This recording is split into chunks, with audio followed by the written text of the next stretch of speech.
அதாவது மனோஜ் பாரதிராஜா சாரோட இழப்பு வந்து மிகப்பெரிய இழப்பு இண்டஸ்ட்ரிக்கு. ஒரு 48 வயசில் போக வேண்டியதா அப்படின்றப்ப நமக்கே பதறுது. எனக்கு என்னென்னா, நான் வந்து சென்னையில் வந்து 2000 வரும்போது என்னுடைய நிகழ்ச்சியை பார்த்துட்டு உலகத்திலேயே என்னுடைய முதல் ரசிகன் ஒரு நடிகர் இவர் தான். அவரே ஃபோன் பண்ணி ஒரு பெரிய ஆச்சரியத்தை கொடுத்தாரு. பாரதிராஜா சாருடைய பையன் பேசுகிறார் அப்படின்னு.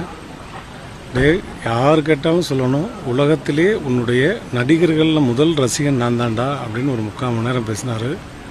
அப்போ இருந்து இப்போ வரையும் அவ்வளோ ஒரு குடும்ப ரீதியான நட்பு. என்னை எப்போ ஃபோன் பண்ணாலும் கடவுளே அப்படிம்பார், என் மிஸ்ஸஸ்டர் தெய்வமே அப்படிம்பார். இதில் என்னென்னா, ஒவ்வொரு முறையும் பார்க்கும்போதும் என் மிஸ்ஸஸ்டர் அவர் சொல்கிறது, ஒரு தடவையாவது மதுரை ஸ்டைலில் எனக்கு சாப்பாடு செஞ்சு கொடுமா, உன் கையால் சாப்பிடணும், நாட்டுக்கோழி குழம்பு, மட்டன் சுக்காலாம் சாப்பிடணும், எப்போ தான் எனக்கு சமைச்சு கொடுக்க போகிற, விருமன் படம் ஷூட்டிங் எப்போயும் கூட கேட்டார். ஒவ்வொரு முறையும் என்ன என்னை வீட்டுக்கு வாங்கினேன், எப்போ வந்தாலும் பண்ணி கொடுக்குறோம்னு சொன்னோம். கடைசி வரையும் அந்த ஆசை நிறைவேறாமல் போயிடுச்சு. பார்க்கும்போது மனசே பதறுது. அவருடைய ஆத்மா சாந்தி அடைய இறைவனை பிரார்த்திப்போம். அதுக்கு மேலே